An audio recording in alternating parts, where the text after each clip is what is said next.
सवाल तो पूछना ही होगा, वरना लॉलीपॉप की राजनीति चलती ही रहेगी। जनता 5 साल के लिए प्रतिनिधि चुने और चुनाव में आकर वही नेता खुद अपनी पीठ थपथपाते हैं। जनता सवाल ही नहीं पूछ पाती, पूछने का साहस भी किया तो चापलूस लठैत दौड़ाते हैं। हमारे लोकतंत्र की कैसी विडंबना है कि लोग अर्थात मतदाता 5 वर्षों के लिए अपने प्रतिनिधि चुनते हैं और 5वें साल वही जनप्रतिनिधि या राजनीतिक दल अपने हाथों से अपने ही पेट थपथपाते शाबाशी लेते नजर आते हैं। मतदाताओं को उनके सवाल पूछने का मौका ही नहीं मिलता। यदि एक दो ने सवाल पूछने का साहस किया तो जनप्रतिनिधि के चापलूस या लठैत नुमा कार्यकर्ता उन्हें चुप कराने टूट पड़ते हैं। अपने प्रदेश में भी चुनावी नगाड़ा बज रहा है, यात्राएं निकल रही है, सभा सम्मेलन का दौर चल रहा है, वहीं तीज मिलन तो कहीं मोबाइल त्योहार का दौर है, किंतु मतदाताओं को उनकी बात कहने का मौका क्यों नहीं मिल रहा? क्या मतदाताओं को पूछने का हक नहीं है? पिछले चुनाव में जो वादे किए थे उनका क्या हुआ? स्कूल, कॉलेज और रोजगार के अवसर क्यों नहीं पैदा हुए? चुनाव जीतने के बाद नेताओं ने संपत्ति में कितना इजाफा हुआ? भ्रष्टाचार कितना कम हुआ? क्या आम आदमी आज बिना रिश्वत दिए अपना काम किसी दफ्तर में करवा सकते हैं?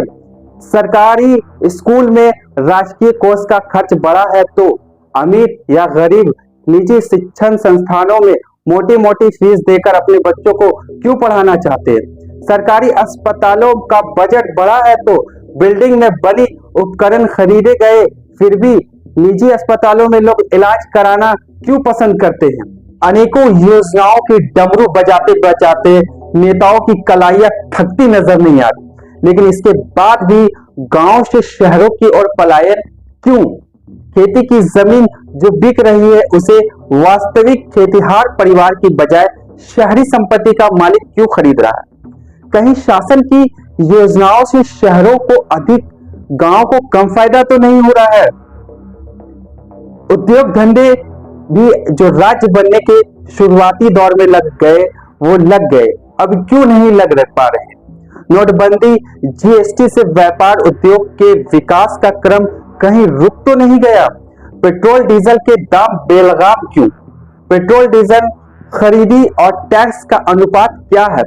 कहीं ऐसा तो नहीं कि पेट्रोल डीजल का दाम बढ़ने से जनता की जेब से पैसा ज्यादा जा रहा है और राजकोष में टैक्स रूपी लाभ बढ़ता जा रहा है और इसी कारण महंगाई भी बढ़ रही है तथा गरीब मध्यम वर्ग श्रेणी का परिवार बजट बिगड़ रहा है? इसी अनुपात में बेरोजगारी क्यों बढ़ रही है?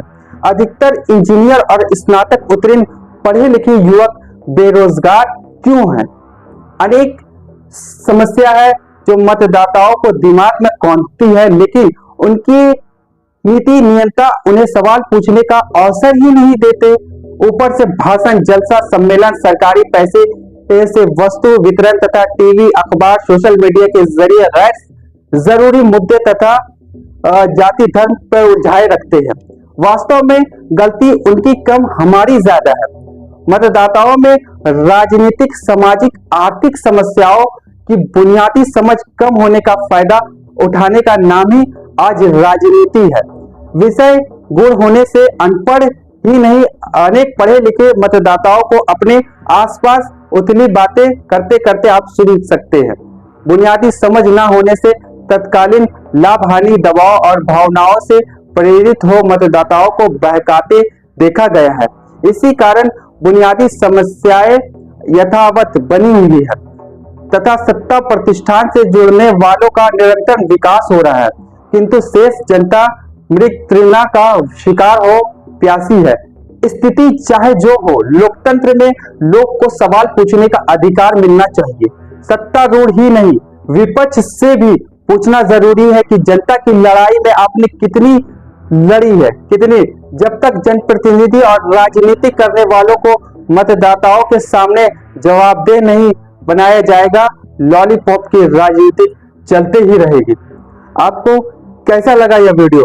आप जरूर इस वीडियो को शेयर कीजिए और सत्ता और विपक्ष से सवाल कीजिए, अपने वोट के अधिकार का सवाल कीजिए कि आप एक वोटर है, अपने बच्चे के भविष्य के लिए सवाल कर सकते हैं।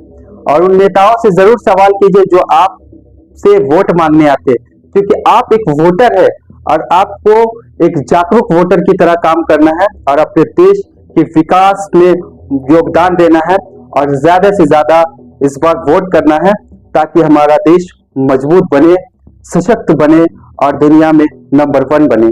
तो आप हमारे इस चैनल को जरूर सब्सक्राइब कीजिए और हमारे इस एपिसोड को ज्यादा से ज्यादा शेयर कीजिए ताकि आपका प्यार हमेशा बना रहे और हम इसी तरह का वीडियो आप तक पहुंचाते रहे। धन्यवाद।